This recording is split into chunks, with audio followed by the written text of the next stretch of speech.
Welcome everyone to the August 29th session of Emergence 2020.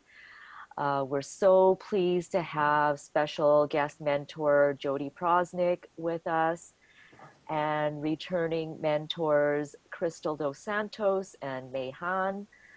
Our theme for today is finding your audience. And today's session is being held on the traditional unceded territories of the Coast Salish peoples, the Tsleil-Waututh, the Squamish, and the Musqueam nations, and also to acknowledge that we're grateful for the support of Creative BC and the province of British Columbia, and our host organization, the Red Chamber Cultural Society.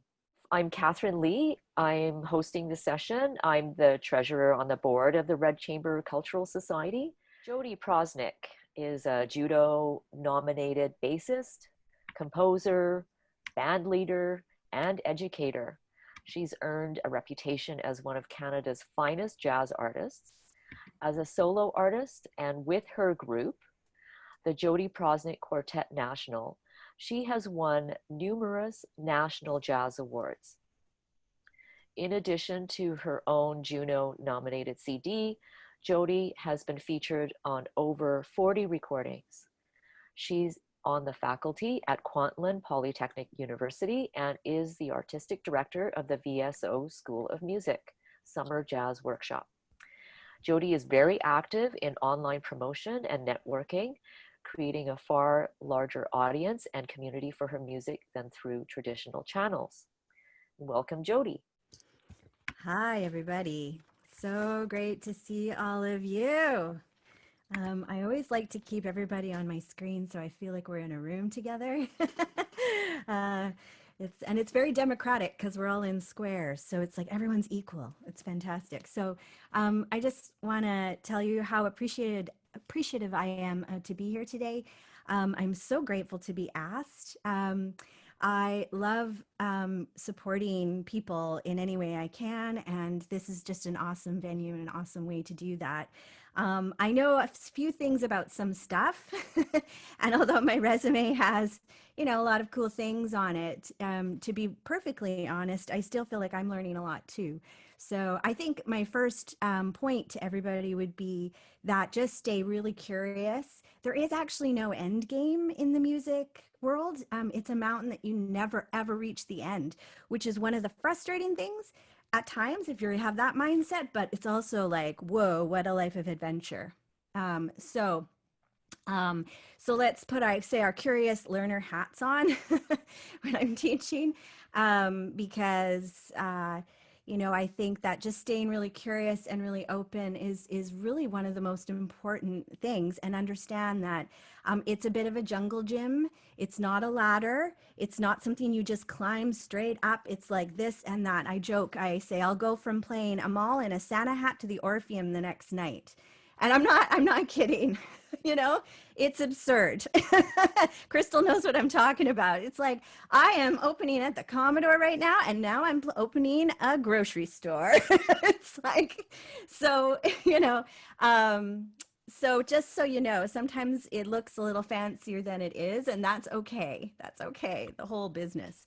In terms of talking about creating your audience and finding spaces. I am a jazz musician, so we're a niche market, and I'm not exactly sure where everyone's at and what kind of genre you live in. And the capacity for career is a bit genre dependent, in a way. It really depends on the market potential for the kind of music you make. So, and that's okay. Like I've resigned myself to the fact that I'm a jazz-based instrumentalist, and there is a market for that for sure, and I have to find them. And now with the online world, we can find them all over the world, which is kind of new mentally to get my mind around that, and exciting. So just because you maybe are making music that isn't going to have a billion hits on Spotify doesn't mean you shouldn't make it. Doesn't mean you shouldn't make it with a positive heart, because you will find your people, especially if you're staying in your integrity and you're staying in your vision for what you want to make. And actually, to be perfectly honest with you, the best advice I ever got when I made my first album was, I was like, I need to make a jazz album that's going to impress the people who like to play in 11/8 and, and crazy time signatures and really super fancy music. And a really great vocalist in Vancouver, Kate Hammond Vaughan, said to me at a gathering, she said, Jody, just make an album that you want to listen to. And that's enough, right? So you just make the music you want to hear, make the music you want to play, and then you have to find the venues that where the audience is kind of baked in, right? That there's a certain aesthetic in the space, and find those spaces. So there's a little bit of which is fun. It's like research. You have to go out, go listen to music, go hang out. There, I can tell you, if there's someone that keeps coming to my gigs, I notice that they keep coming to my gigs. And then if you, after 3 times, are like, hey man, I just love your stuff, I'm like, what's your name? And we have a chat. Next thing I know, there's a connection. So just get out, and not in a like a, hey, I'm networking, but like genuinely go check out the things that you're into. Go check out the people that you want to, that sort of mirror your energy, mirror the stuff that you love, mirror the music you want to make. Dive into that part of the community, go check out the spaces that they play in, and eventually get brave and just ask for a gig. You know what? You'll get one, especially if you kind of become part of the community that surrounds the genre. It is, and then you'll get one. And there are spaces that you can sort of start that are a little bit easier to get in. Eventually, over time, you will move into newer spaces. And yeah, it just takes time, it takes commitment. And yeah, and eventually, I mean, I've been doing this, I've been playing bass for 30 years and 25 really professionally. And it's just now really that I'm really starting to get kind of headliney stuff. Luckily with jazz music, I can be a 95-year-old lady and I'll still be able to do this. It's not age dependent. So I picked a good genre. It's like fine wine. Jazz is like your career can keep going even when you're, you know, old. But so I'm kind of excited. I'm hoping to be that 95-year-old elderly woman playing jazz bass on stage. Um, yeah, and in terms of growing audience, that's also it takes time, and it's one interaction at a time. I do spend a lot of time interacting and with a real grateful heart with people who do show up. When I'm on stage and people are there, I genuinely say thank you for deciding to do this instead of Netflix. Like you could be at home watching your net binging, but you're not. You're here with me today. So I take that very seriously and I'm going to give 110%. Now, you might not like it, but that's okay because I know I'm giving 110% every time I get on stage. And I don't care where it is or what the venue is. I don't play better on a big stage. I've probably play worse. I actually like the small venues, the smaller intimate spaces. And on that front, one of the things I've discovered recently is some of my favorite concerts are house concerts, where people are inviting, it could be through a network. You just say, hey, does anyone have a space that they feel like they want to open up the space for a concert? Like I'm working on this new material and you grab a collaborator and the next thing you know, you're in some beautiful backyard. In fact, I'm doing one later today and tomorrow at backyard concerts where they ticket through Eventbrite. It's so easy. You ticket through Eventbrite and people in this, day and age, they're bringing their own lawn chairs and their own cooler of food and some wine or whatever. And they plop themselves down in the backyard and we have a concert. So you can get creative with spaces. And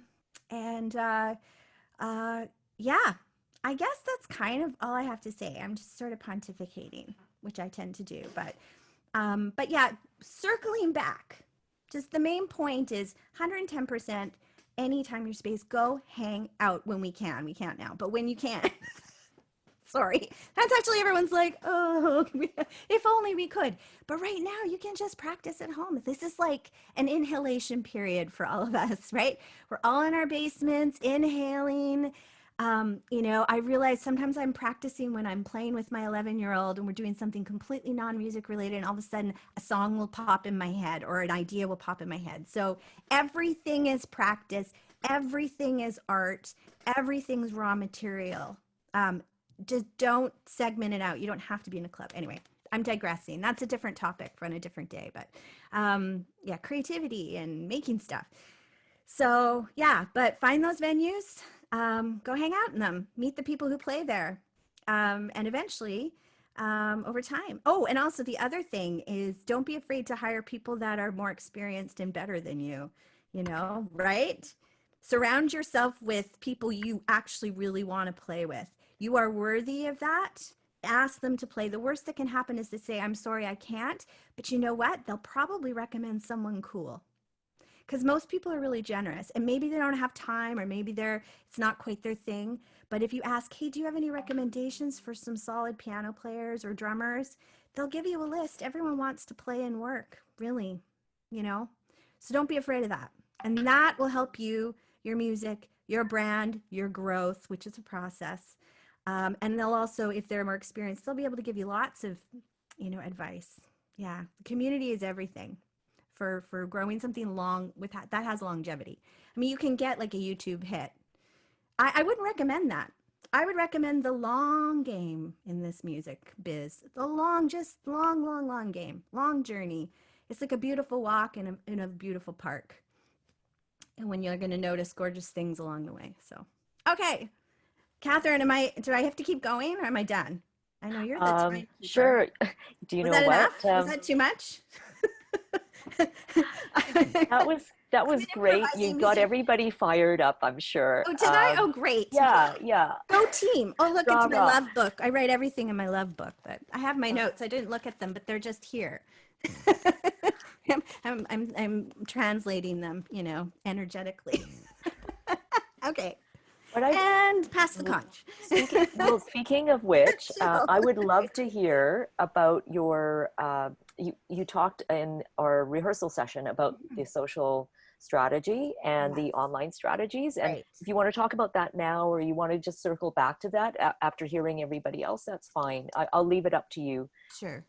Yeah. Yeah, I can talk social media. Now, listen, I'm a really social person, so social media felt kind of natural to me, but it took me a while to really figure out how to use it effectively, and I'm still learning. Um, you have to understand you're a brand, which seems really gross to say out loud, but you are the brand in music. Like, you can't go to a Beyonce concert and be like, Beyonce's sick, oh, we're gonna have a sub for her because Beyonce's this brand. No, she is it. Like, if she can't be there, there is no concert. If you are a brand, and that's really weird to wrap your head around. So you got to make sure that you're clear about what you want to say, and that it actually includes, like, what are you aligning with, what matters to you, who matters to you, how do you want to, what kind of images do you want to put out there? And one of the things I think people are craving right now is authenticity. So they can see when you're just kind of grabbing onto the latest thing, or when oh, we need to put up this social media post about this because this is happening right now, versus um, actually actually authentically being passionate about stuff and talking about it and aligning yourself with that. And so, yeah, it's taken me a long time to wrap my head around the social media. But man, you guys, I was on a workshop with Women in Music Canada, and they said nowadays you absolutely need to get your head around the fact that you have to do this. This is the future. So if it's uncomfortable for you, that's okay. Get some help with it. But you have to get used to doing it because it's really one of the best ways to grow audience and to find your people that are going to be into the stuff that you do. So set it up, get it set up, have a Facebook page, do Instagram. I know Crystal's amazing at this, her Instagram live. I've totally binge watched. They're so good. The YouTube channel, the Twitter feed. And I highly recommend my new find, because I tend to do a la carte a little bit. I had some stuff set up to my website, and then I was bad at blogging on my website. So it can be overwhelming, but Hootsuite's actually a really good thing to do. You get on Hootsuite, you make one post, and it can go to all your places, right? And you can actually spend 3 days just entering stuff. The other thing, stuff like Canva or there's like social media, digital marketing websites and design places that you can go. They're beautiful, and you just stick stuff in. Ripple is another really good one for creating little videos. So there's all this amazing stuff online, you guys. That's actually pretty fun to play around with. And then you just get used to sort of putting stuff out there. The other thing is go follow entrepreneur women in particular, who are doing good work. I follow, photographers and artists and not just music people to see what they're doing. And you can kind of see how they're growing their audience using hashtags, all that stuff. Again, I am not a marketing expert by any means. But I did work for the Vancouver Symphony for a year, and I watched a little bit about how they rolled things out. And a lot of my success filling concerts, filling courses has been use of social media. And doing a little bit of advertising too, specifically. If you have something, I kind of wait for the stuff that's like with my album, I actually hired a publicist. Best if you can get a Factor grant and get the marketing right, Crystal. You've had Factor. Have you had Factor? The marketing, you haven't had Factor? Oh my God. The marketing piece of the Factor grant is amazing. I mean, I made all these videos and hired a publicist, and all of the second album, the Juno Nom, I swear to God, was because well, first of all, I created art that I knew I couldn't do any better. Like, this is it. So I felt okay spending the money and putting it out there, because be careful what you wish for, right? You have to be okay if it does get the response. You have to be ready for that. Which I don't know, Crystal and May can talk about, like when you do finally put yourself out there and then you get the positivity, there's sometimes this like, oh no, I'm like freaked out now. So, right? Yeah, they're smiling. Like, I kind of got freaked out after the first Juno nomination because it wasn't expected. So I'm like, I don't know what to do with this. I still feel like an imposter, and so just be prepared for that. Um, that that that reality is that it's not like, oh, I'm doing great. You're just like, oh no, I have 4,000 people following me on Facebook. What if I say something stupid and they all see it? Or what if I do an Instagram live and I say something silly and then all of a sudden I get pushback? So it's a vulnerable world, which is why you kind of need to get clear about what you want to say.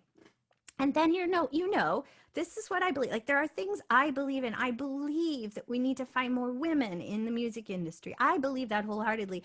I believe in polygenre enterprises. I believe that wholeheartedly. So I'm fine posting stuff about that, especially when it's come from an idea of possibility and generosity and inclusion and inspiration and all those words that I'm like, if it's feeling in that, wrapped in that, not dark and everything sucks. And, because my brand is one of, okay, yes, this is difficult, but let's move forward. Let's get together. Let's action driven. What can we do? How can we change things? How can we make things? How can we create things that are beautiful? So all of that, I'm very clear about what I want to do as a teacher, performer, and then it's kind of easy. The words come. So, there's a little bit of inner work. And that is, I mean, I'm old now, so I've been doing this a long time. And there were years where I would wear turtlenecks and suits and, hats and like hide in the back of the band and be like, I just want to play the bass. And then all of a sudden I had to lean into this whole new, okay, I'm going to be a leader. I didn't write my first song till I was 29. So, it's been like, okay, I'm scared to do that thing, and now I'm going to do it. I'm just going to do it because life is short. And if I could do it, anyone can. I'm 5'2" and I play a double bass. Like, what the heck? I hope you see your own possibility in the bizarreness of my life. That's what I hope for you. Tilden always says, my husband's always like, Jody, you don't need to talk about it. You just show up on a bandstand. People are like, whoa, I could do anything. Look at how fast she moves her hands. No. Anyway. Okay. Catherine. That's wonderful. Oh. Thank you. Thank you so much, Jody. You got it for sure. Got everybody fired up. Oh, I'm just okay. scrolling through the chat, and I know you mentioned the Women in Music Canada. Jill is asking, can people join that? Yeah, check them out on Facebook. Yeah, just, if you just Google women in music, there's a ton of organizations, Facebook groups. Highly recommend joining them just they're really great community building. Again, because it's such a male dominated profession. The other thing is that there are, my Sun Songs record, I had my publicist was a woman, my videographers were women, my assistant engineer was a woman. I collaborated with a woman on the lyric writing. And I that was sort of conscious, but also just like I like having multiple voices and multiple energies in the space. I feel just better when I see that, feel that, feels more balanced and more, you know. So actively recruit a collaborative environment that has some equity and some balance to it. I highly recommend that.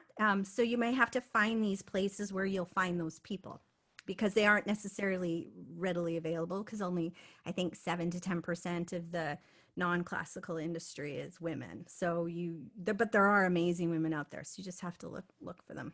They're out there. Great. Producers and engineers and marketing specialists and you know piano players and guitar players, and they're out there.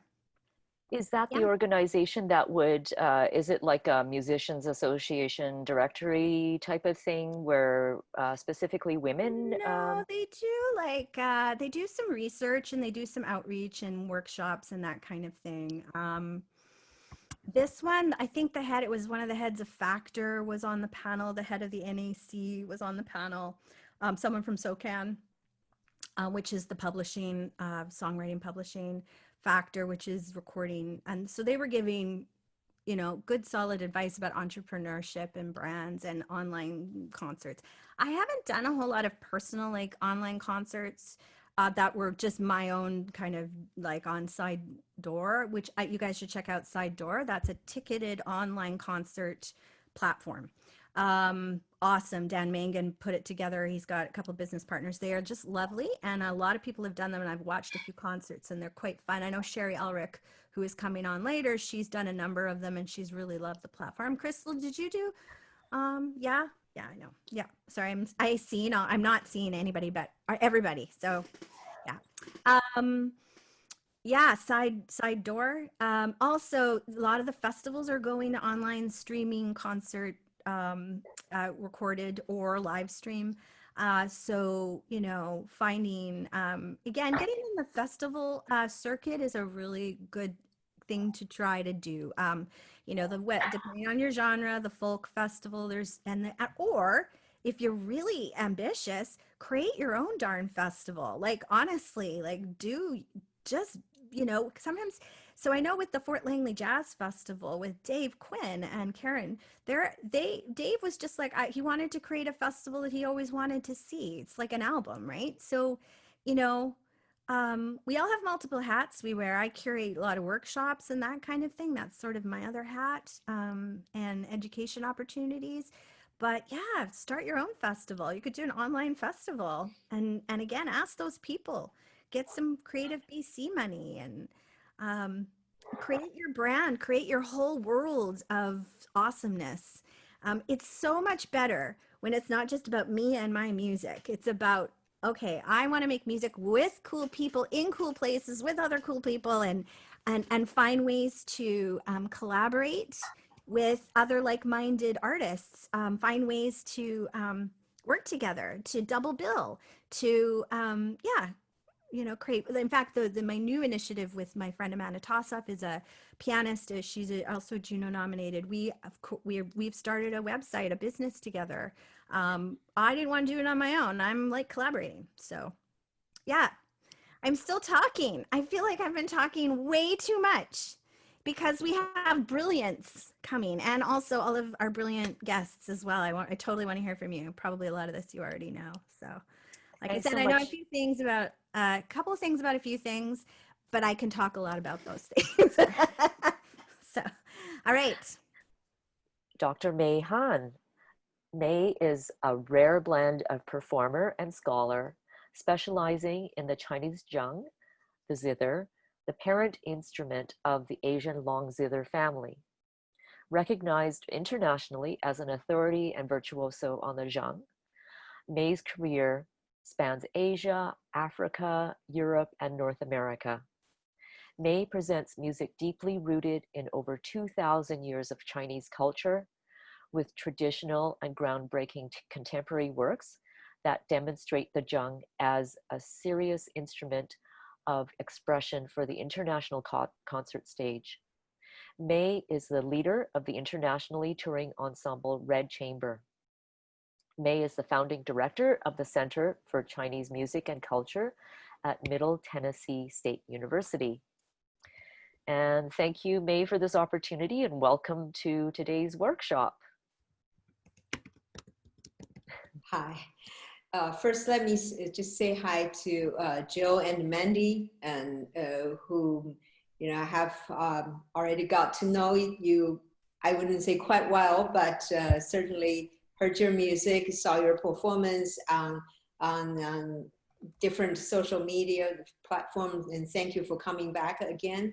And I want to say hi to our new friends, Nicole and Katie, and welcome. And Tarani, did I pronounce that correctly? Oh, wonderful. And last but not the least, Darcy, who is my daughter. And so I've known her since she was born. Anyways, I thank you, Judy, for giving such a extensive, very interesting, wide-ranged talks and advice. So many things. It just really stimulating. And I also realized how different Jody and I are in terms of our artistic paths.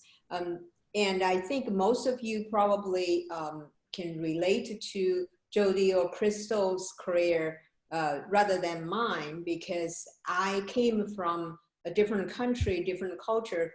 I came to Canada in 1996 as a Chinese instrumentalist. The instrument I play is a traditional Chinese instrument, which in the, say, mainstream market back 25 years ago, very few people ever heard or saw or listened to this music performing, and not to, and probably not be able to pronounce that name. And even today, a lot of people can't pronounce that name. So presumably my market was a Chinese a community, say in Vancouver, that would be Richmond.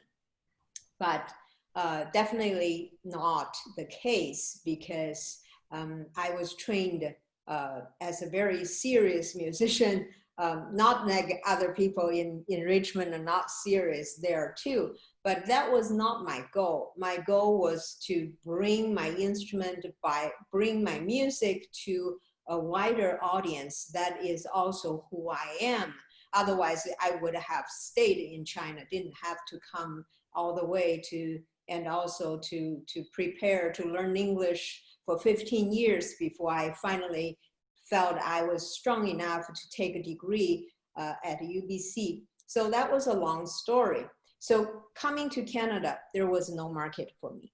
So I have to start from scratch. However, Chinese has a saying, the blank paper is good for drawing the most beautiful painting, because it's nothing there. You can create whatever you want.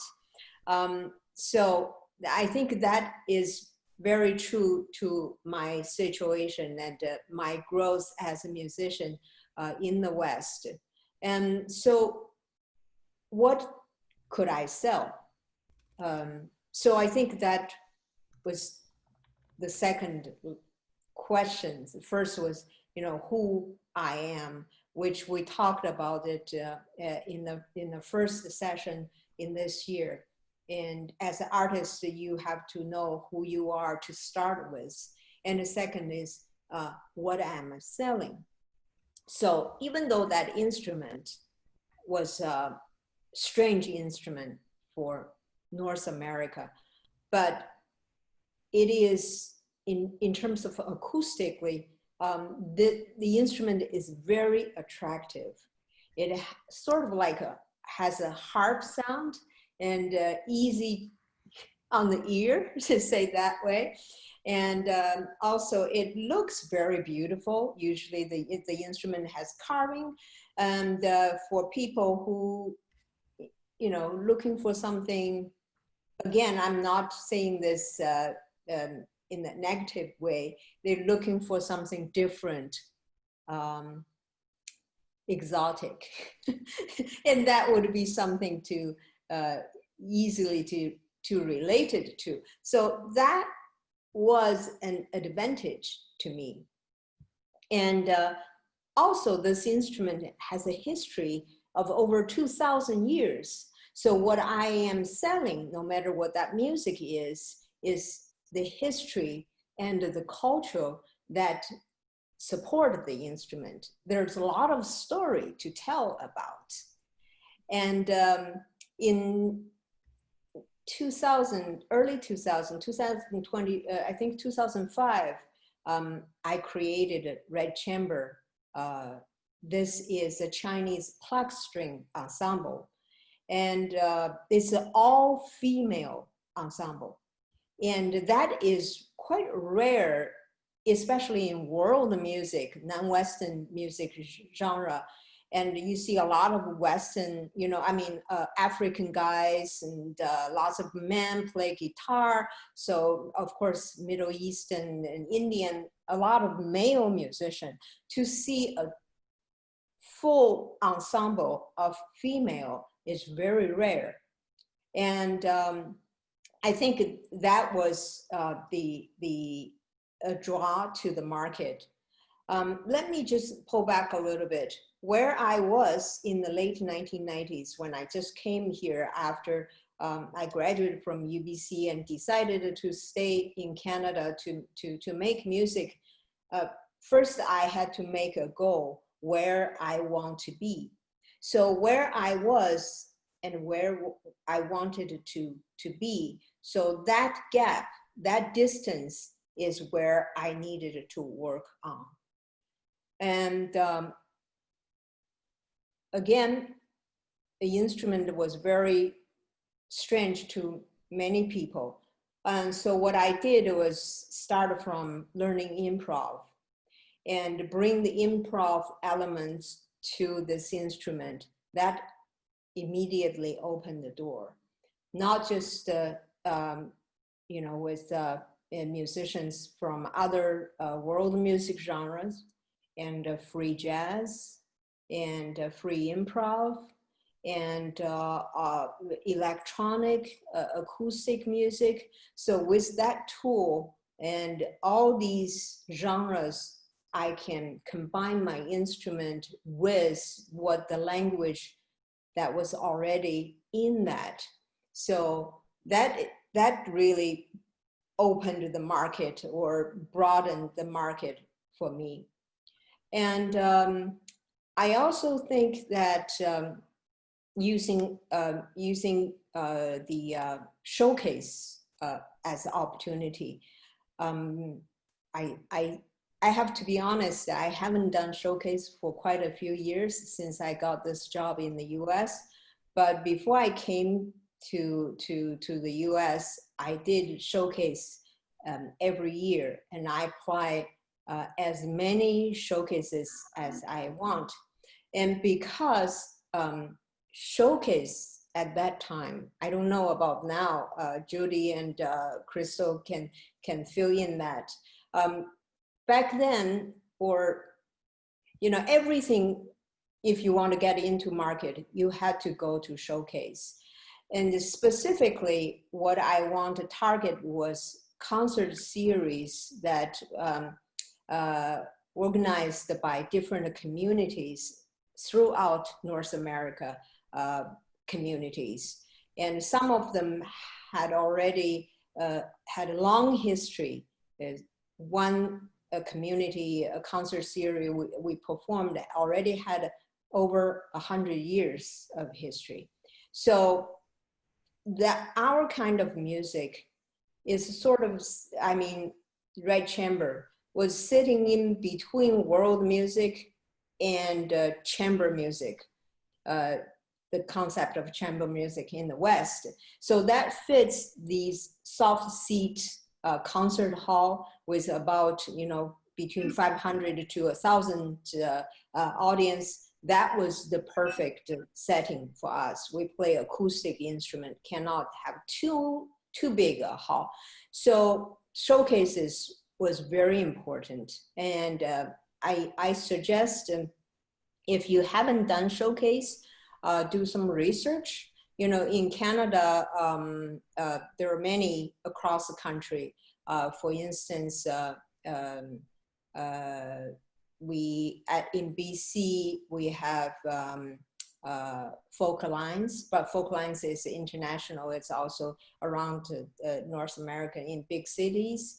And the US has, each region has a showcase, Northeast and Southwest, and these are huge, huge showcase. CNARS in Quebec, also that's also good showcase.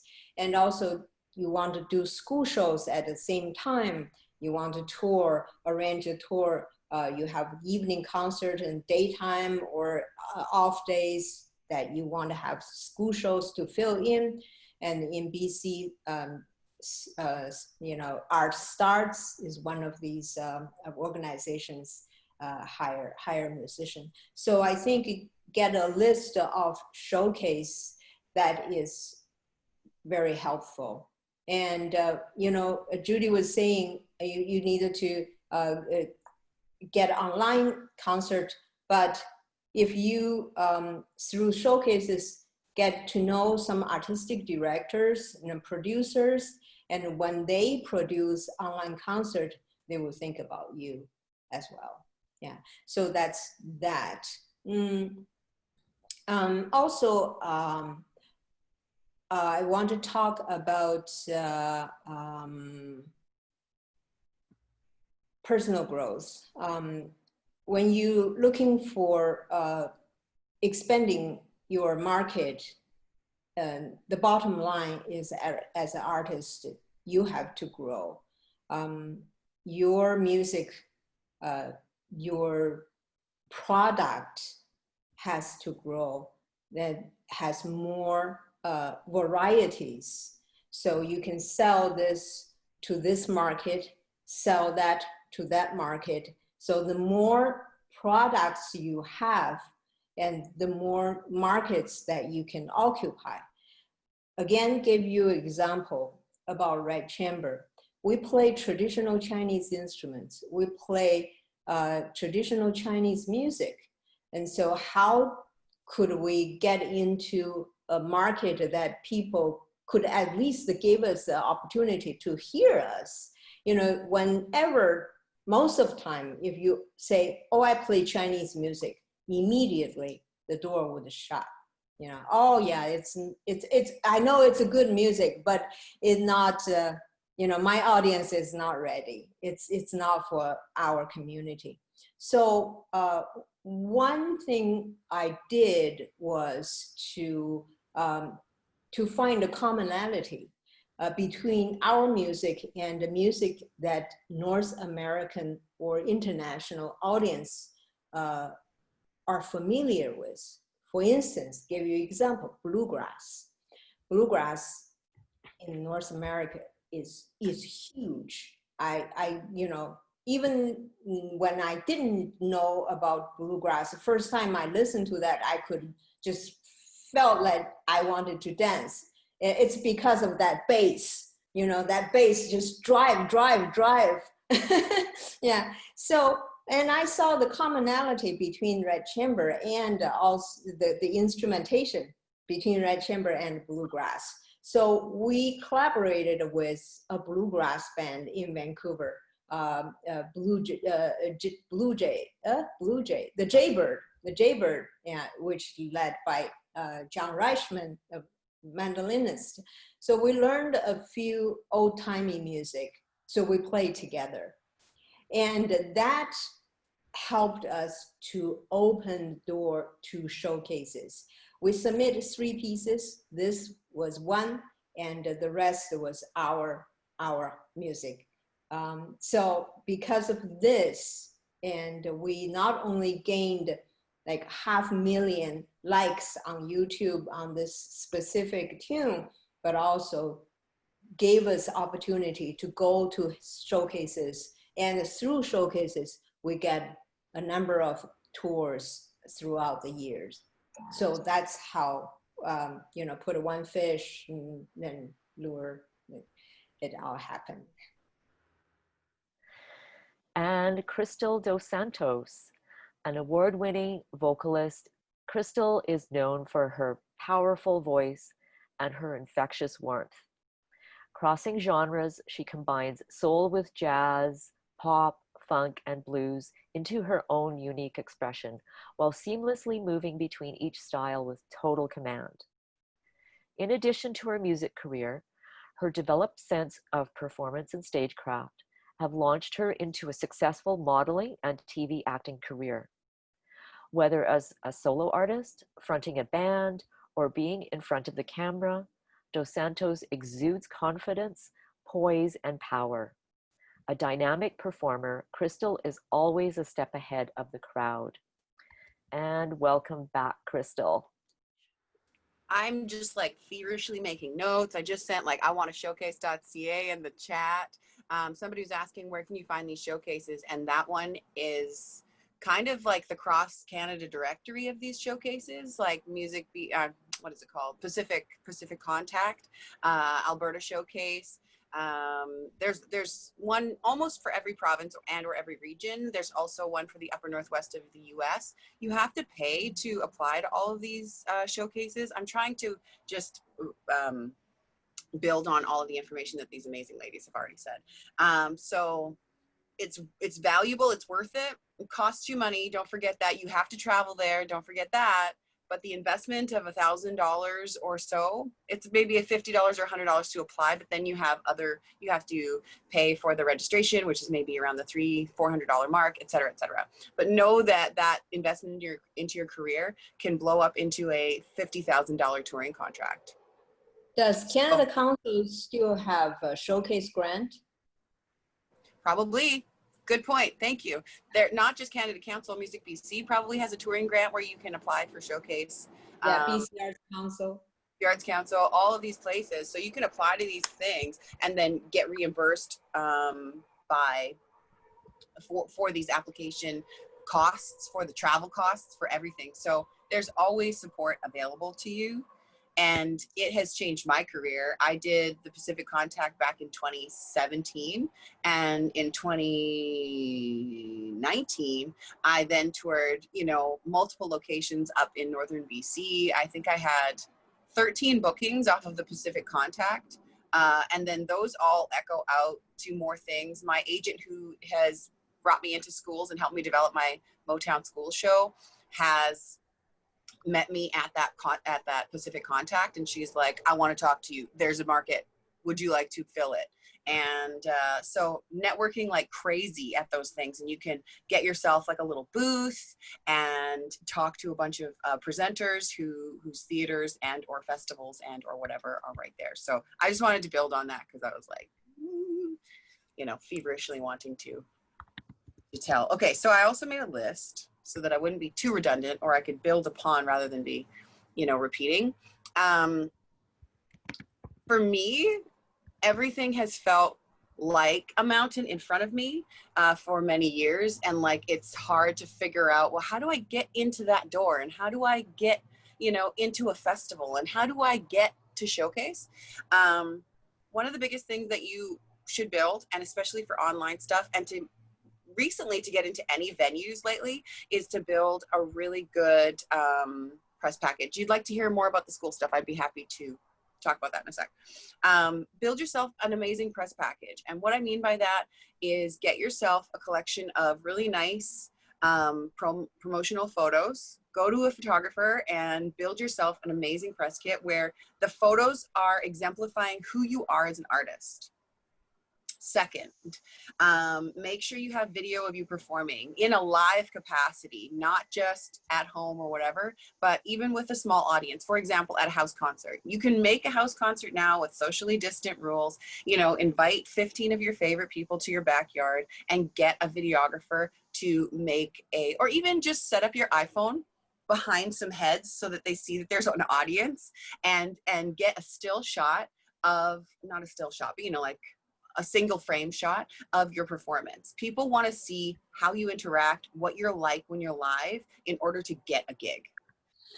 So videos are massive now. I feel like they're kind of like the key to a bunch of doors to where you get into venues. Blue Frog, Gilton Company, a lot of places locally, you need a video. And they don't just want any old video or a music video or whatever, or an iPhone video of you on your couch. They want a live performance. So you don't have to spend a ton of money to get it. Just use your good quality landscape view iPhone, or whatever phone you have. What else is in a good press kit? A bio. And Dee Daniels was genius the last time. And she said on her website, build a website and build your Facebook and get your Instagram page and make sure that all your platforms are the same name. So Crystal De Santos Music across all platforms. So no matter where somebody's going to find you, it'll be the same. And build yourself a good website. And then build yourself a bio of different lengths. So that somebody has the 100-word bio, you will never guess how many times people are like, we just need a 100-word bio. And I constantly have to go back to my bio folder and, kind of build a new 100-word bio, because I'm like, I'm not happy with the old one or whatever. It's the most annoying thing. So just make yourself a 100-word bio, then a 500-word bio, and then your life story. And so you have it for different reasons. So press package, right? And do your research. When it comes to festivals, don't apply to every festival. If you are a rock soul band, don't go to the jazz festivals. They don't want you. It's not, no offense, but they don't want you. Don't go to the world music festivals if you're, I don't know, mainstream country. Don't go to the whatever, you know what I mean? Find the market that you will stand out in or that you fit into. And that's no offense to you as an artist. That just means that you're finding, your rhythm, right? You don't go to a store and buy every size of the dress. You find the size that fits you, and then you buy that one, right? So go and find festivals that really work for you. And if you're wondering, how the heck do I do that? Find a local artist that you like or that you want to emulate, and go onto their website. And if they're touring, and they just might be if they're a full-time musician, then see where they went. Check out every venue or festival that they went to that they've already been booked at. That is a guaranteed that they like and book those styles. And just, do your hunting online and make sure that you're finding those markets that suit you and your sound. Because then you're going to fit in, and there'll be a lot less rejection, or the rejection will be very specific, and then you can grow from that. And then next year you just might get in. Ask for feedback. If you're not getting booked at a venue or at a festival or in a showcase, ask, may I have some feedback on how I might be able to make this application or this, showcase more successful next year? Because as Jody said, this is a slow burn. This is not an overnight success situation. And the best careers are the long careers. Somebody who went real high, real fast, you almost don't see them. They go down that fast. So that, that arc or that curve is going to be down just as fast as it was up. If it's like this, then you might not even ever go down unless you choose to go down, So, think of success in that way as well. Festivals, showcase, venues, I kind of touched upon those things, yeah. Find other artists around that you like and that you know of, emulate their careers, do what they want to do, network online, and build your virtual tribe. So as Jody was saying, as May was saying, find those websites, those groups, those whatever. But then also, at the beginning of COVID, I was like, I want to do this thing called Feed My Soul Chats. Has nothing to do with music other than the people that I know will be musicians. But I just want to know how everybody's doing. I want to connect. I want to do whatever.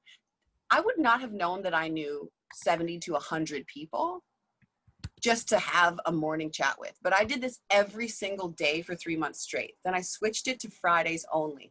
The community that I built and the people that I was able to connect with, whether I knew them really well personally at first or only partially and I got to know them better through a really cool chat, was amazing. And you slowly start building this out. I'm not telling you need to create your own talk show or anything.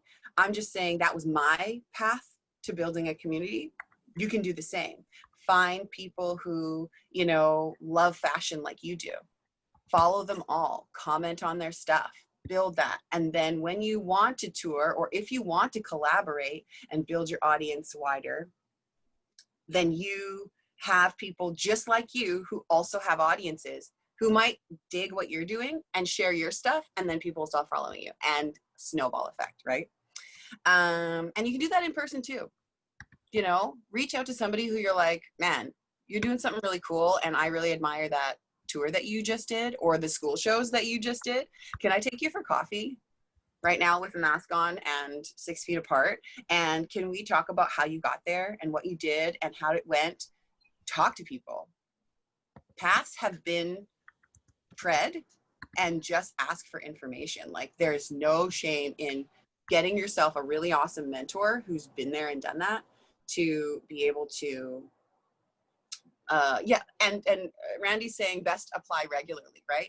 You know, if you apply once and then don't get any response and then disappear, then nobody's ever going to get to know you. But if you've applied for the last 3 years and someone's like, God, I've seen this person's application come by my desk 3 times, you know, I wonder if they've grown over the years. I wonder if they, you know, fit now into maybe an adapted or a widened, you know, genre scope that a certain festival might do. Because, you know, jazz festivals now, and I'm going to backtrack and kind of contradict myself. Jazz festivals now hire R&B acts, they hire soul acts, they hire a lot of other acts that don't really sometimes have a place, and they also diversify and make their festivals way richer. So just do the research as to which festivals you may fit into. It just might not be the folk one if you're an R&B act, you know, or maybe it will, because maybe you do some acoustic soul and you rock, and then you can convince them with your backyard concert video that you're soulfully and folk. Another thing is figure out who and what you want to be.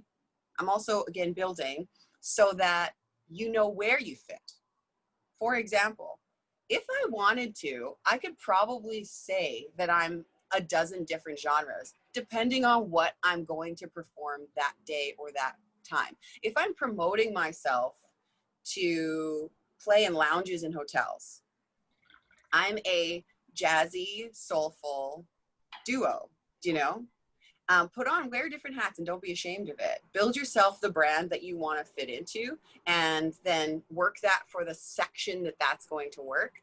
If I want to fit into a festival, then I want to come with my full band, and I'm going to be, you know, a 5 or 6 piece, you know, funky soul, whatever, and build that. You know, if you can play a solo guitar and do an amazing, you know, solo folk set, then at that point you're a folk singer and you can fit into folk festivals. So build yourself your different hats and brands if you know that and you want to fit in something else. But even if it's just one thing, make it specific, and then people will get it. As soon as you're trying to sell it, people are like, oh yeah, I obviously know where this person's gonna fit. If you're so general and so open, you may not fit anywhere. And I don't think that's, you know, that's not going to get you in the door. The key is not going to fit, you know? Right. Okay. What else do I have here written down? In regards to having an authentic social media page, there was a girl that I know, a daughter of a tap dancer that I've worked with many times. He's amazing. And his daughter wanted to get into music. And he said, Crystal, you've done this for a little while. Can you give us some advice? She's just kind of plateauing or not going anywhere. World jazz soul. I like that, Randy. I'm going to steal that genre right there. World jazz soul. Take it.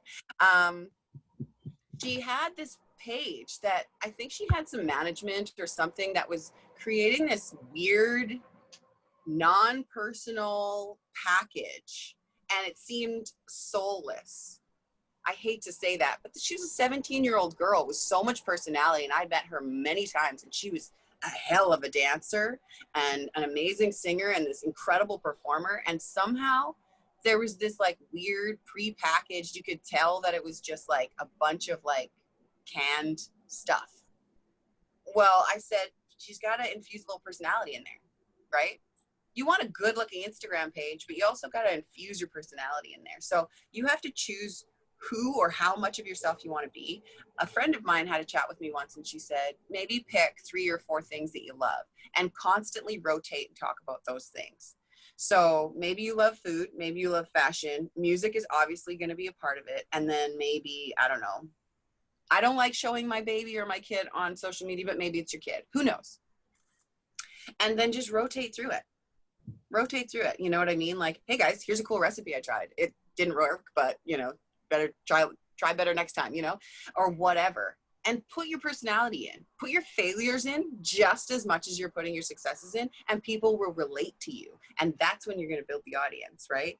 And if it seems as though you are putting stuff out and it's going into a vacuum and you don't know why you're not getting any response, I've been there. I'm still there. You know, there's so many opportunities where you may be like, hello, is anybody there? You know, like the venue might be empty figuratively or literally, but one person might see it, and that's cool.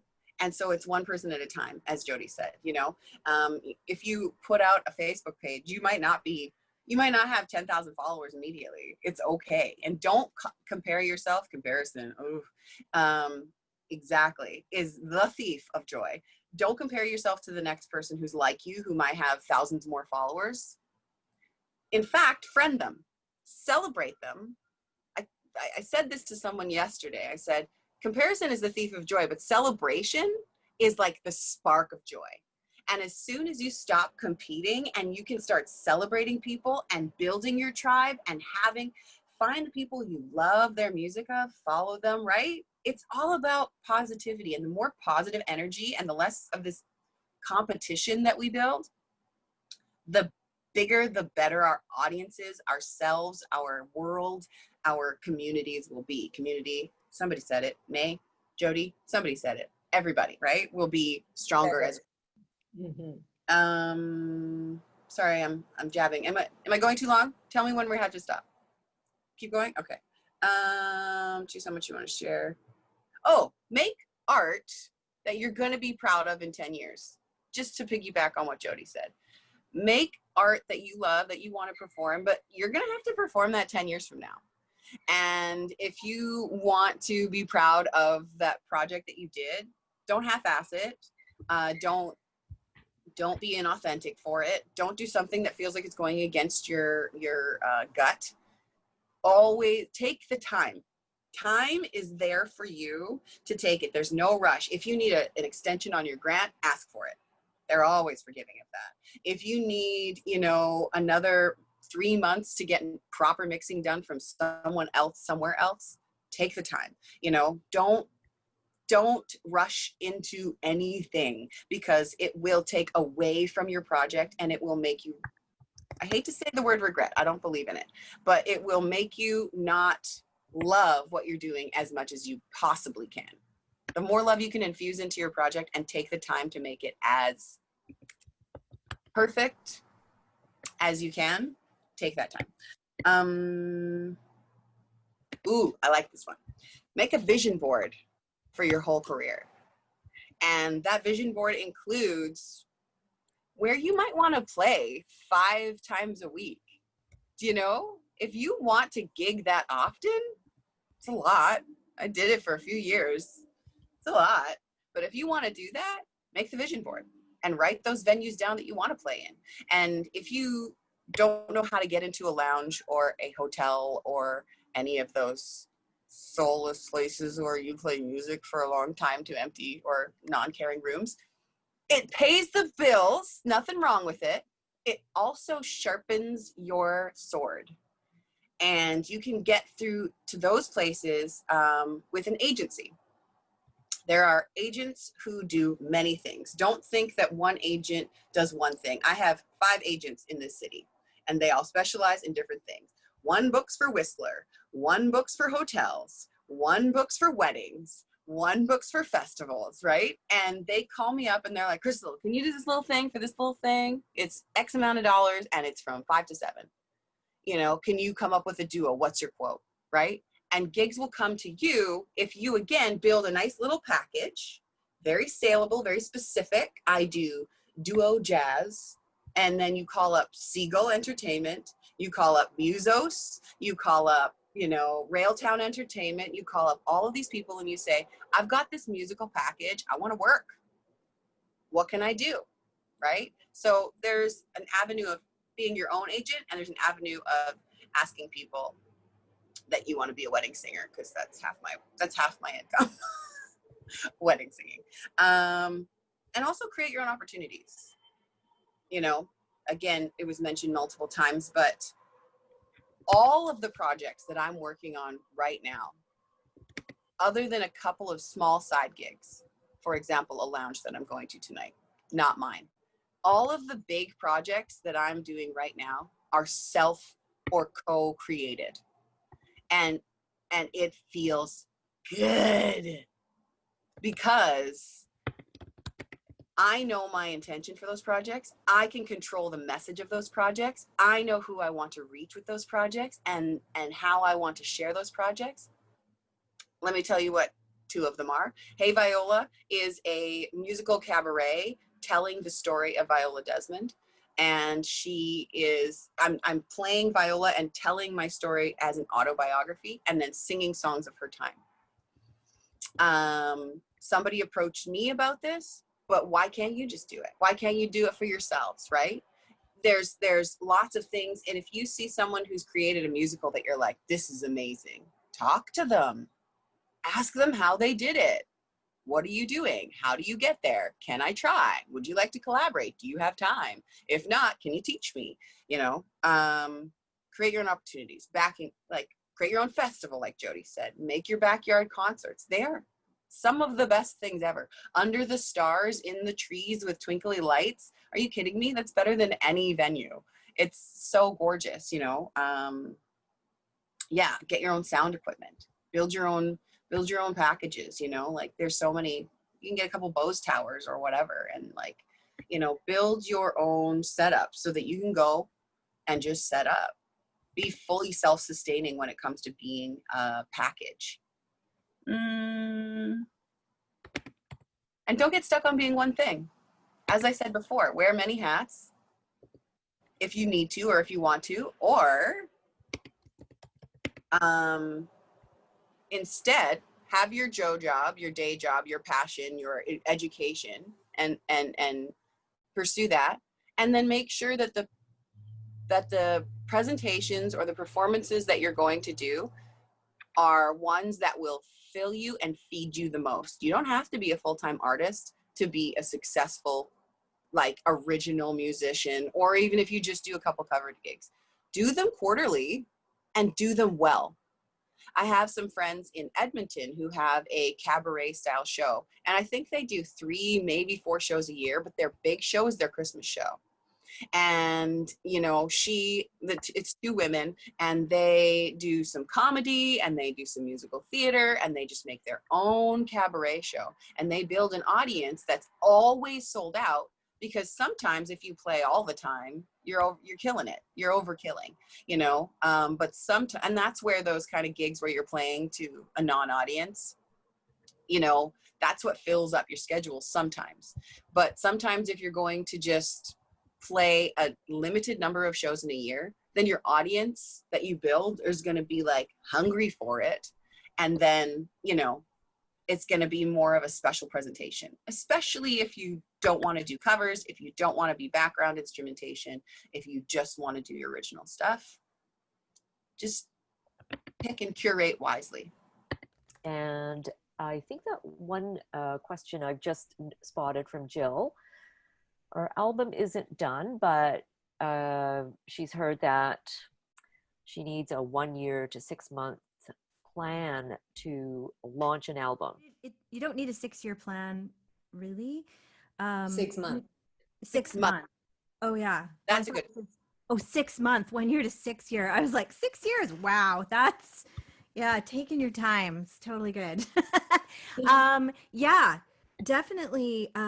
6 months. There, I mean, so it was interesting because with this last album, I actually had money from Factor to learn how to do it properly, because with jazz it's always we just slap it up online and no one ever finds out about it. So, well, my first one was actually when we had actual CDs and it was an actual CD. So now it's a bit of a different game. The little tips I had was have your website ready to go, have all of everything online ready and beautiful, all your photos done, your videos done. You basically have a bunch of content you've built before you start to do the launch. Then you start to do some social media around. So I did like a blog post about the one of the pop tunes I did on my album. So I did a little blog post and embedded links to Peter Gabriel, like Brené Brown, all the writers I love those kind of people might like my album, this sort of certain demographic, university educated suburban women, which sort of what I was aiming for. And I knew what they're reading, the Elizabeth Gilbert, Eat, Pray, Love crowd. Like we're going for that crowd. So you kind of embed things in your blog post. And again, it's authentic. That's me. Those are the people who might like my record. Turns out it's older men that love my record, the 60 and up. That's my main, those are my people. They are the 60 and up men. That's my crowd. Anyway, so what we did was we did the blog post, and then I did an EPK, a 1 minute, 30-second to 1 minute EPK saying, hey, this exciting thing is happening. And it's you talking and then the clips of the song and you're like, and we actually did an ad, a Facebook ad with that. Again, target audience, Facebook ad. That had over 100,000 people saw that little EPK. And it goes directly to pre-orders on Apple iTunes. So click here. Plus, the other one was if you join my mailing list, you get a track from the album. So that was another one of the Facebook posts. So join my mailing list, you get a free download. Here's the EPK. So, and then there was the blog post. Again, you just put these things out incrementally to get excitement. When it dropped on iTunes, because of all that work we'd done, it went to like number 3 for like a day. I was like, I've passed Diana Krall on the jazz charts for a day. Whoa, I took a picture of it. I was like, oh my God, amazing. This is the highlight of my career right here. I'm a jazz bass player writing original music. Like, who does that? That's amazing. So anyway, but it worked, right? And am I the world's greatest bass player? No. Is my album nice? Yes. But the rollout worked. And then when it dropped, all this money came for it. People had bought it ahead of time, right? Because we did this pre-stuff. So it's not that much, but then you have to have a CD release ready to go, the party, and then you talk about that. And then if you can get some publicity around it, get people to blog about it, get people to write about it in your local, go local, like get your local magazines or newspapers to write about your album. But the one thing I would say to you guys, the thing about the last album was it had a really compelling story. It was about my mom who had Alzheimer's, and all the music was about the experience of being a mom while losing my mom. So this project was deeply, deeply personal for me. And it was almost like a way of reconciling what was happening in my personal life. That when you have a project that has some sort of a personal lived experience narrative that can kind of anchor why did you choose this music? The first one I considered little like journal entries. So I talked about it in terms of like every song had meaning for me in terms of why I chose it, or it was a different thing, but I still did have something to talk about, because when people are bringing you on their podcast, or they're doing Instagram live, or they're writing in their newspaper, you have to have something to talk about instead of, yeah, I just made this album. I'm good. You should like it. You know, this is where the storytelling component, your lived experience is your best thing when you're releasing a CD. We all come with lived experiences, and the more vulnerable you get with it, the more honest, you know, the better off. Like, you know, we're all living in the world. It's messy, and if you're responding and reacting in I always like to say in a loving, maybe but firm way, you know. At times you have to be firm and direct. Then people, you know, will go, oh, I want to hear this music. So it does matter, right? So just get clear about what you want to say, and you have to have some stories to have something to say. So that's what I would say. It takes about 6 months, but if you kind of, and Jill, there are professionals out there who know how to do this. There's courses online. I mean, I didn't take one because I had someone who knew how to do it. I hired that person to roll it out. And I might add too that you think you get a record label to help you. They don't always do this. They actually, especially if they're a big record label, they have a million things. They may just be the distribution. They're not going to do the marketing. You really have to do the marketing yourself, or hire professional marketers who know how to do social media and can help you with this. And sometimes it's not even that expensive. I think you can actually go online and find a social media specialist who's like, you know, 20, 25 bucks an hour. And you can just say, hey, can you do 3 hours of social media for me for the next, you know, do you know what I mean? It doesn't have to be like thousands and thousands of dollars. You can find people. Again, you just have to ask, talk to people. Yeah. Does that make sense, Jill? I know that's a long-winded answer. That helps with CD launches, and you have to be organized, but it's doable, you know, and you can get a nice buzz for what you're doing, but you have to have something you want to say. That's not just the music itself. You have for the marketing. Yeah. Which My sounds like you're an introvert, because that can be really hard. But where you just organize yourself, figure it out, journal. You know, have your points, have your notes. Crystal, my do you want to experience add anything? Sorry. my experience working with agents is that no matter how good an agent is, you will not feel completely satisfied. And you always have to work alongside with an agent. Mm-hmm. And especially this personal touch to build a bridge between, you know, person to person, either it's audience or it's presenter, and it has to be you. It sometimes can be frustrating. You think, okay, I spend so much money on you, then, you know, you should do a better job. But this is just the nature of that. And the bigger the agency is, the busier those agents are. So you're only one slice of their pie. So never rely on them.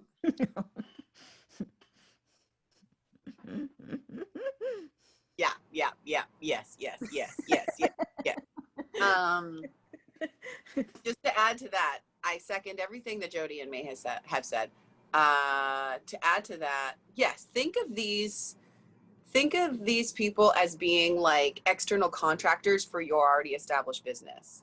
You know, I had the naive dream of being the singular artist who got the manager, got the this, got the that, built the team, and it never happened, people. It never happened, and it never will. And I finally came to the realization, what these ladies are saying is that whether it's the manager, you know, who you're only ninth on their roster, but they've got 8 super successful world, you know, renowned artists, and you're just this tiny little somebody at the bottom of the list, and they're like, sorry, I don't have time to pitch you to this person, to that person.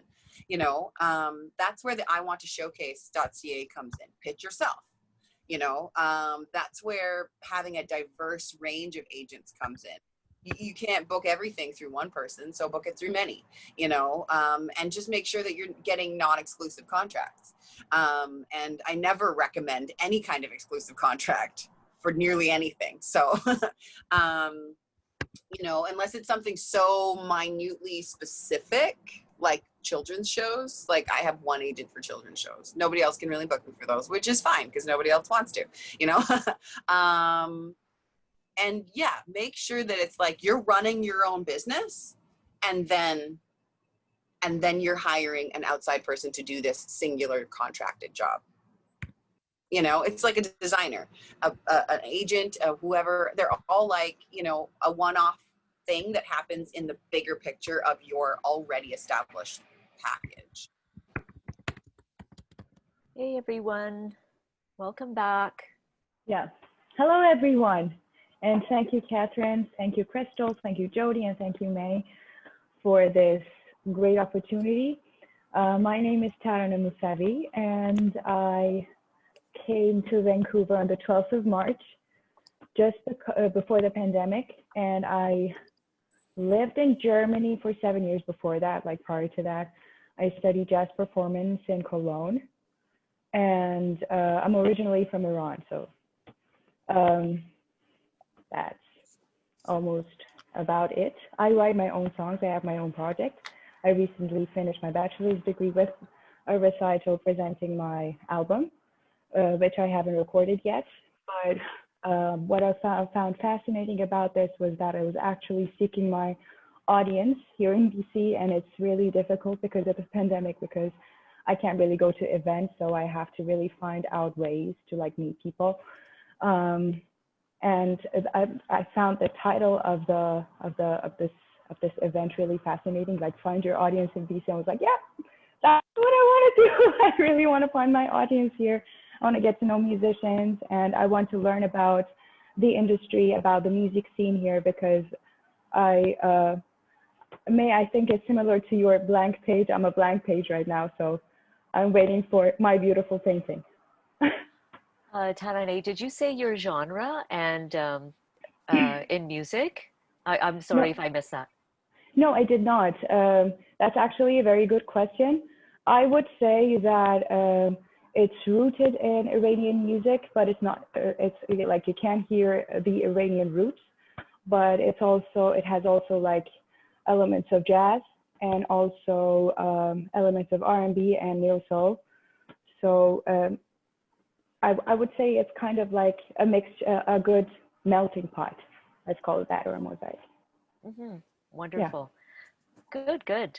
And maybe I'll also just quickly ask you, well, you've already said you wanted to find your audience here, so you said what you're here for.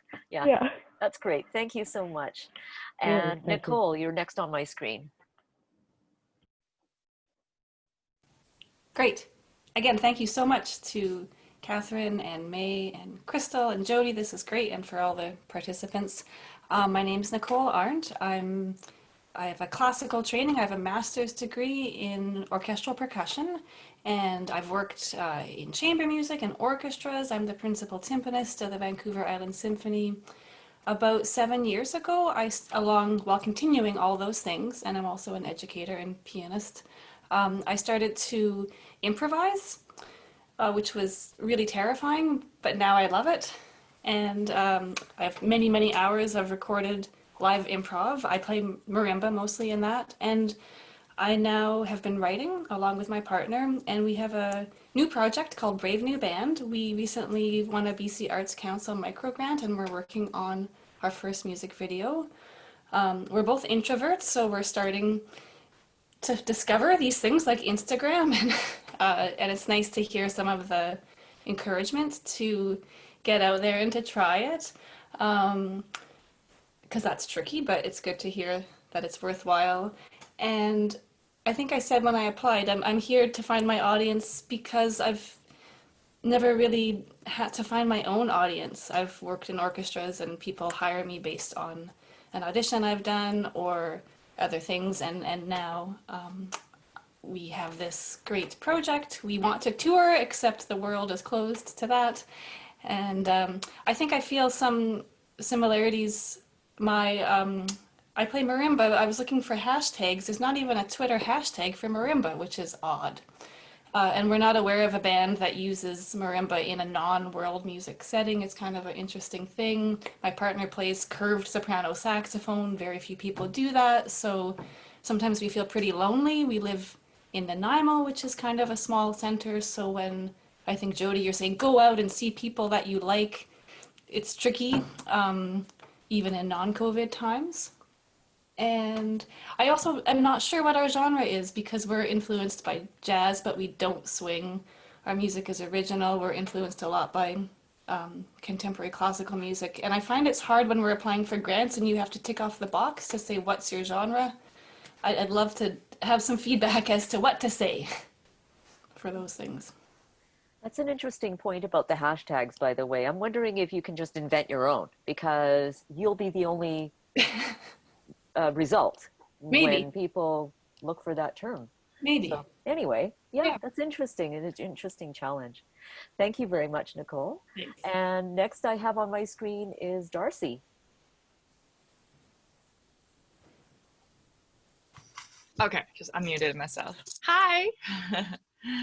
I'm in Vancouver. My name's Darcy. My artist name is a little different at times. It's my Chinese nickname, and it's spelled Z-I-Z-I, and it's Zizi. I've always been singing my whole life. Played a little bit of piano.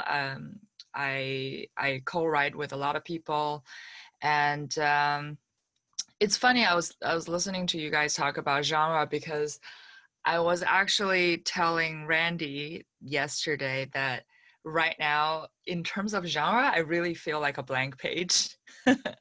So and I said it myself. I said I think it's a good thing because it's very freeing. And you can do anything you want. But on the other hand, it feels very daunting because it's like I always knew what I wanted to do. At the beginning of the year before COVID hit, I told him I had this whole album mapped out. I had every song and the reference track I wanted for every song. I knew exactly the sound I wanted, even the producers for each track I wanted to work with. But now, I think as somebody evolves artistically and personally, it changed for me this year. So I guess, I'm here today because, well, first of all, because I know this is a really great, this is just such a great session, and I love everybody that's on the panel, and I wanted to just be in your presence and hear what you have to say. But two, I just, obviously finding your audience, I'm hoping to pick up some information that might be helpful to me at this time. And the social media stuff, even though I don't think I'm that old, but I have to say, social media wise, I always feel really, I don't know, there's always this resistance. I don't know what it is, but I always felt this really like deep in my core. I think there's certain things on social media, especially on TikTok, just things I see and I go, maybe again, I'm just not that generation anymore. Maybe it doesn't jive with me, and I didn't want to be a participant in it. So I want to be able to find some kind of balance and, and know that I need to get with the program, but how do I stay authentic while doing that? So I wanted some information like that. Yeah, that's in a nutshell. Thank you. And thank you for joining in. And I always feel like, as much as you're describing the things that you're seeking, I always feel like your warmth and your support is there too for the whole Emergence project. And, really glad you're back here for participating. And next I have on my screen is Jill. Hello. Hi. How you guys doing? Good. Of course, I know quite a few of you ladies on here, but for the new people, my name is Jill. I'm from the Okanagan, beautiful Okanagan. It's pretty nice out here. And I was really excited to hear about this Emergence program because you guys had this program in Vancouver. And with this, we can kind of join from wherever we are. So I really like that we can have, like a broad meaning from so many different places. So I really thought that was cool. And in the beginning, I really didn't know what to expect. But now, I mean, you guys have really exceeded my expectations, and I'm really loving joining this whole group of you ladies. I'm in a cover rock band. So we do like Heart, Journey, Janis Joplin. We do a little bit of everything, even some Nina Simone. So like a big mix of everything. My husband and I play in a duo, which is what we started out in. And then we were in a Neil Young tribute band. And then after that kind of disintegrated, we started our own classic rock band. And we've been playing on all the festivals and wineries, and it was great. And then we expanded our audio production company. My husband is an audio engineer, and he's also a musician, lots of experience. So we've been building our cover band and our music production company like a business, right? And now we're just expanding into pulling our originals out. And it's, in a lot of ways, it's about expanding our audience, because when you do originals, you open more doors, right? But yet I think we can still carry our audience over that we built into our originals audience. But I mean, I'm still looking for, you know, the support from all of you ladies. And, you know, what you guys said, surround yourself with greatness. And that's why I'm here, is because you guys all bring in experiences and that support, and to say, you know what, we can do this, and, you know, we can, you know, pull together, and we can do it, right? Because it's scary. I mean, that's the hardest thing, is believing in yourself and saying, I'm worth it. And I also connect with you guys all because we're all very multi-genre, you know, rock, blues, jazz, you know, like I want to take all, like even fantasy metal, I want to take pop and everything and meld it all into one. But that's the trick, is how do we say who we are, right? I mean, we might have to do separate albums, but that's the hard part, right? You know, where do we stand in all this? But I think we're inventing a new music, which is hard, right? Anything worth having is hard. So yeah, that's why I'm here. I love your support, and I just want to keep on going and grow more with other people and network and just be great. Because I dream big, you know, I want to be on that really big stage. You know, we played at big festivals here, but I mean, I just want to keep on building bigger and bigger, right? Go across the world, and I just want to do it right. You know, we're perfectionists in our music, and we want it to be everything we dreamt it to be, and then just throw it out there to the world, right? And just see what happens. So yeah, that's me. Thank you. Thank you, Jill. Welcome back. And next I have on my screen is your labels disappeared on your video. So I think it's Katie. That's weird that my label disappeared. Hello, everyone. My name is Katie. Thank you, Catherine and May and Jody and Crystal for having me today. I found out about this through Jody, actually. I'm also a bass player. Been playing bass for, like most of my life, and I have a master's degree in music technology, specializing in music technology, and also have a degree in bass performance.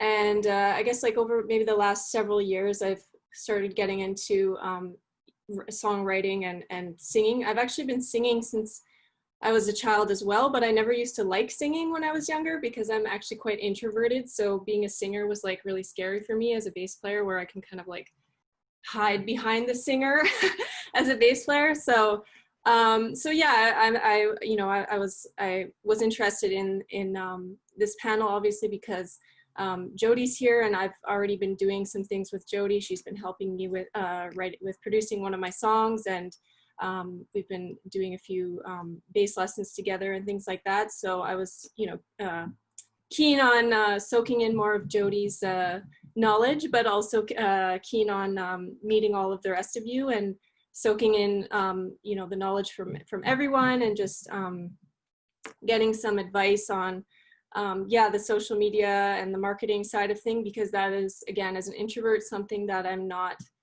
as much keen on, and yeah, in a lot of ways I don't even really like it, like to market myself on social media and stuff, but I know that it's something that I have to do. So what Darcy was saying, it kind of resonated with me, like trying to find that balance of doing it but still kind of being true to myself, like I don't finding a way to do that on social media, and kind of hearing what everyone had to say about marketing. I was like, oh yeah, I guess I have to, I have to do it, even though it's something that I do it, but it's something that I'm not as keen on. I don't want to be one of those people that, everywhere I go, I'm like on my phone trying to market myself, and I'm not actually in the moment of wherever I am. So trying to figure out that balance as well.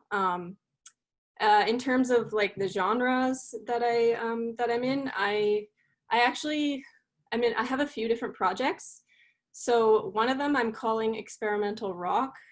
Again, it's really hard to same thing that everyone said, to figure out genres. Another one that I have is an Afro soul project. I have a sort of a more electronic-y project, like similar to like a Bjork kind of thing. And then I just have like a rock, just like a generic rock project, let's say. So yeah, that's, oh, and I am from Nanaimo. So Nicole, I know what you're talking about. I was born there. So yeah, it's a beautiful spot, but yeah, it's a little quiet over there. So yeah. And I moved to Vancouver about a year ago, almost exactly. So I am new to the city, and this is just another opportunity for me to meet some other people, network, and just find out more about what's going on in the city in terms of the music scene. So yeah, happy to be here. Oh, welcome to Vancouver. That's great. And yes, Nanaimo is really beautiful there, but yeah, I've not had to live there, so I don't know about finding all your entertainment needs in one place there. So next I have on my screen is Jessica. Welcome, Jessica. Oh, your mic, I'm going to ask you to unmute yourself if you can. Okay, sorry. Thank you. Hi. Very happy to be here. It's nice to see familiar faces, some people that I've worked with, and people that I've heard of. My name is Jessie Nicholson. My artist name is Jessai, and I have an interesting story. So basically, I'll just start and say I'm an artist, but also an educator. So I have my Bachelor of Music Ed in voice, and I teach 3 days a week in the elementary system with the Burnaby School District. So I teach music and drama to K to 7. So I have a bit of a musical theater background as well. And it's an interesting time for me. About 10 years ago, I had a 10-piece band, and I was working with, performing original and cover tunes and things, and recorded an EP with a producer in town. And basically in 2011, my partnership with my partner crumbled. I had a baby, and my producer passed away. I was working with someone named Randy Ponzio. Some of you guys might know his name. And so I had this EP that was mastered. I never did anything with it. My whole world just like basically exploded. And I spent the next 10 years trying to get my life back together. And I've gone through back injuries and all kinds of things. And it's just been one thing after another. So here and now, I find myself 10 years later, I'm 47 years old, and I feel like I'm just starting out again. And it's a little bit daunting because, I don't know how many people sort of restart their careers at this age. But here I am, and just trying to do the best that I can. So in March, I found myself introduced to somebody who actually owns a label here in town and has a studio in East Van. And I started showing up to the studio, and they're mostly reggae dance hall. And so I found myself immersed in that community, and I love roots reggae music. And I'd say that I'm kind of like reggae soul is how I describe myself. Um, and I just started showing up at the studio, and it was like this little open door. And I'm also a vocal coach. So I started giving some feedback to artists on their vocals. I started singing backup vocals on people's tracks. And then they came to me and they said, you know, Jessie, you should stop thinking of yourself so much as a backup singer.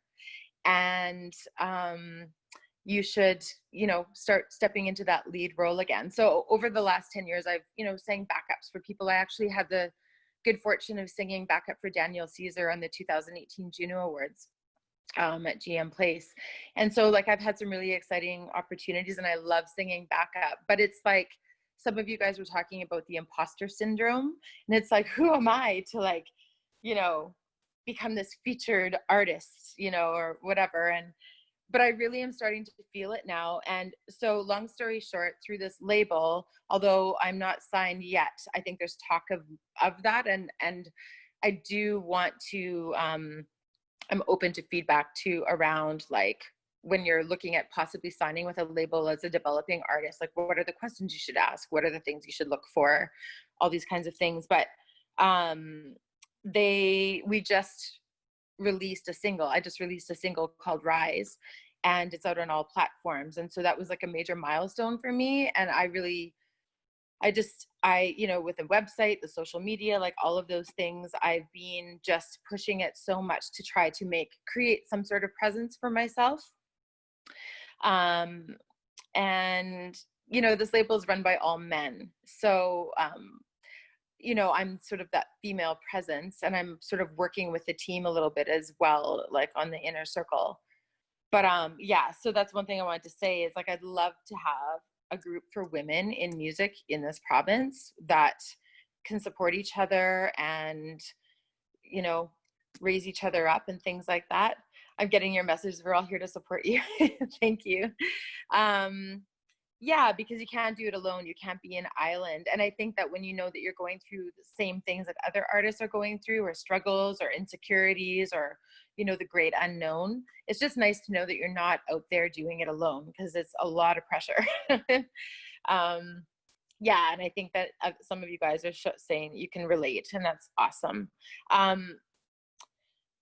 I don't want to take too long here because I know that other people need to talk, but yeah, that's kind of me in a nutshell. I did a live stream last week. Look into a place called Studio 710. They do live streams, and their platform is Twitch TV. They have a far reach. So Studio 710 is a really good place to do a live stream. And I teamed up with Ndidi Cascade, who's a rapper here in town. And we have this show called Queen Level. We just did the first volume. And it's basically, it was all women, and this will just keep going. We're going to build on it. And so we are welcoming other queens, other people who identify as queens, or however you want to look at that for yourself, to present on queen level shows. So that's pretty cool. I just made some notes here. Is there anything else I wanted to say?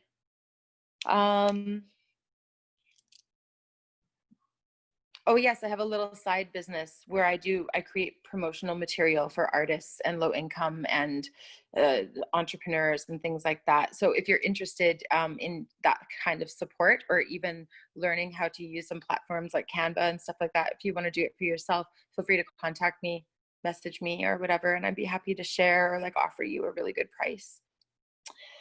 I think that's it. I'm just looking forward to learning, and I'm so happy to be here with everyone, and yeah, making lots of notes and just absorbing everything here. So yeah, I'm happy to show up and be a part of this. Thanks so much, Jessie. Thanks for joining us, and really happy to have you part of this. Yeah. And as I said before, we do intend to continue with this community. This is the whole rationale with starting up the alumni section on Facebook, the alumni group, having a few points of entry so that people can stay in touch with one another. And eventually the website itself will have a little feature page on the participants who've come through Emergence, and then you can also, put your bio, put a link, possibly, a headshot, little video kind of thing. I haven't quite designed it yet, but yeah, that's the whole idea. We'll ask people for all those pieces as we go along. If you haven't been contacted about that already, we'll definitely send you out some way of signing on and getting that stuff to us. Perfect. Yeah, great. And last but not least, of course, Mandy, welcome back. I see, yeah, you're in your outdoor lanai or something there. I am actually on vacation. It's been so many months of, unbeknownst to us, nose to the grindstone in this very bizarre global pandemic. And also, a lot of internal work for us women, men, everyone on this planet, to really take those deep, long looks inside the mind and the heart and the spirit and the soul of, what we're doing, how we're showing up, why, that forever why, and who's in your tribe. And, in the last couple of years, because this is a group of women, this whole Me Too movement, and, there's so much movement. And sometimes when it feels like all this chaos is going on around us, it's nice to be still. But also share. So this has been a really special place for that. I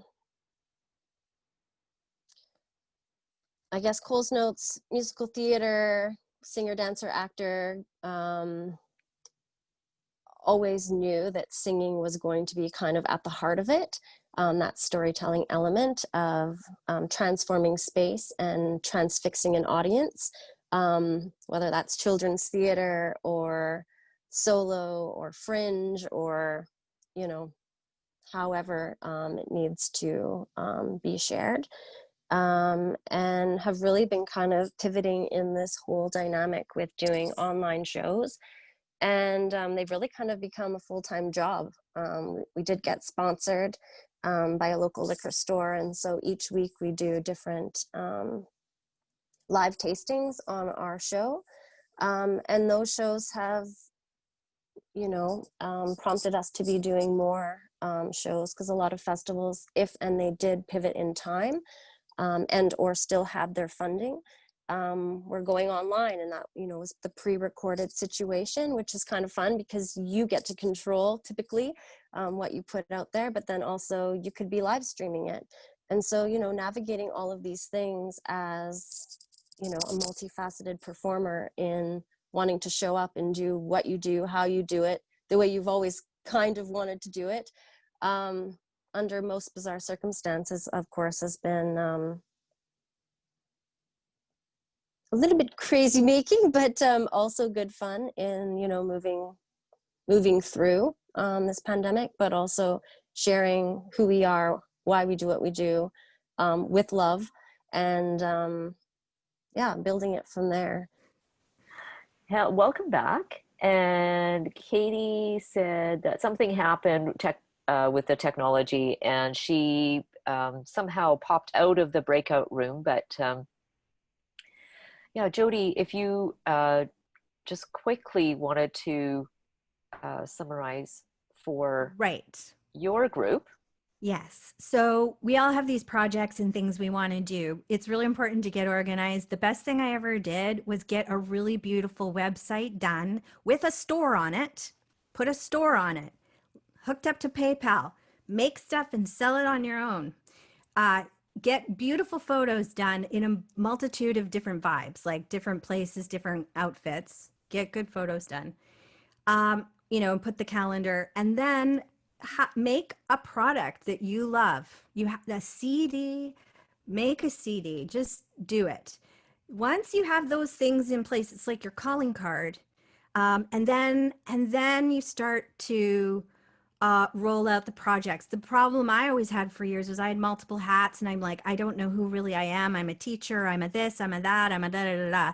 And sort of when I really just sat down and made the website and listed all the things I do and organized, like, okay, teacher, okay, here's my store, okay, made the bio, these are the things I do, then people know who you are. It's all organized and it lives there. So that's what I was going to say, is just do that work first, then worry about releasing the CD or doing a big concert that you want to, get your social media in place, get a Hootsuite account, start to get your social media happening. But that's the biggest piece of advice I can do for you, is just get the back end organized.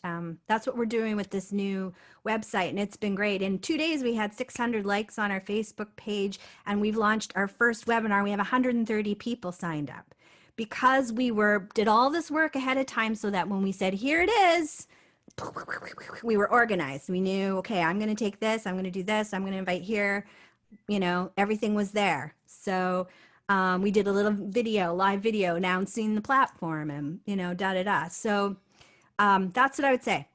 You just have to get organized and make it beautiful. Yes, so I'm actually very impressed by all the ladies who join us, not just this time, each time. Each one of you has had a successful, some kind of, level of success in your career, and you have been at this for a long time and very experienced. So instead of, like, I am here mentoring you, I don't think so. I feel like more like we share our experience, and I also learn something from you. So I think this group, or what we do, is a resource. And what Jody just said, this is very specific, and how you should get onto social media, then how to get there, then how to build up yourself. And since we're talking about market, so in terms of finding your markets, several elements, finding who you are and how you will stretch out artistically. As I said to my group of two ladies, Tarini and Nicole, you have to love the music you do first before you can market it to other people, because this is for you, for the utmost. And the second, when you have this, then you create strategy. Those are details. So big goal and working on details. And with these two connected, you will be successful. 100%. Yo. Thank you. Thank you so much, May. Nailed it. Okay. I like your laugh. I just like to hear Crystal laugh. My laugh. I think Jody's laugh is good. Oh, that's Jody? Okay. Yeah, that's Jody. Okay, Crystal, why don't you go ahead? Okay, so are we summarizing the whole thing, or the chat that we had? We're going to do our wrap up now, and just to give people who need to hop offline, a chance to go at 12:30ish, and awesome. Then I will let people stay on if they feel like having more discussion of the insights from the meeting. I'm so sorry. I do have to go at the end of this. I have a baby shower to attend. However, I think overall, go with your authentic gut. And I'm going to reference something that I said to Jessie and the conversation we were having with Darcy.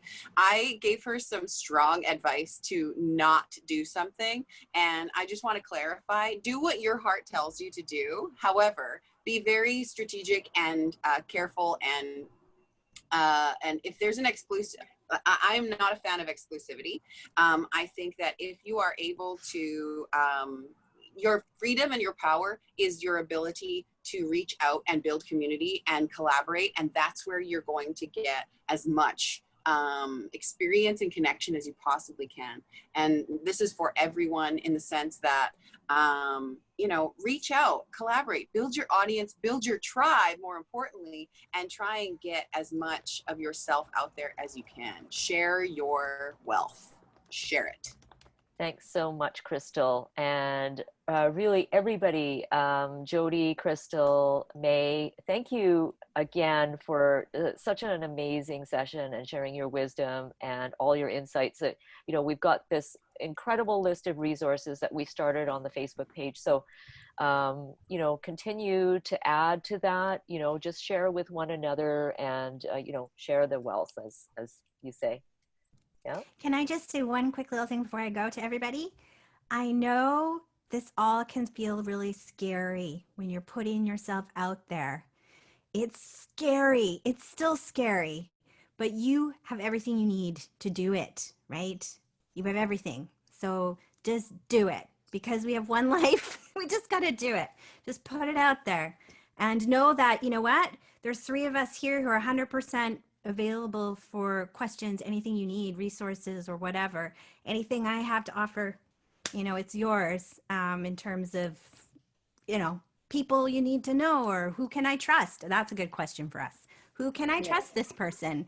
You know, I'm hooking up with this person. Is this a person that I need to stay clear from? You know, or it's a weird vibe. We'll tell you the truth.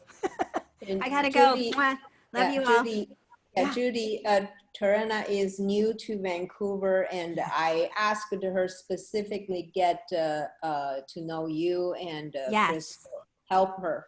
Stay in touch with me, gorgeous piano. And also all instrumental, like it's weird. I'm a jazz bass player who's managed to have a bit of a thing doing a weird thing.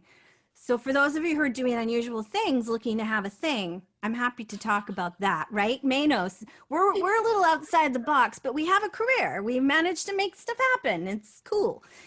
So I'm happy to talk about, well, how did I do that? You know, I don't really know, but I have some ideas as to what might have happened. Authenticity and owning the weirdness. The weirdness is like a thing, right? Nicole, man, own it. Own how outside it is. It's like awesome. It's the thing. It's the thing that makes you awesome, right? So anyway, okay, I gotta go. Bye. Okay, thank you, Jody. Before everyone has to go, I just want to thank our participants and thank our mentors and also thank our sponsors again, Creative BC, the province of British Columbia, and the Red Chamber Cultural Society, the host of this event. You can also email emergencebc@gmail.com.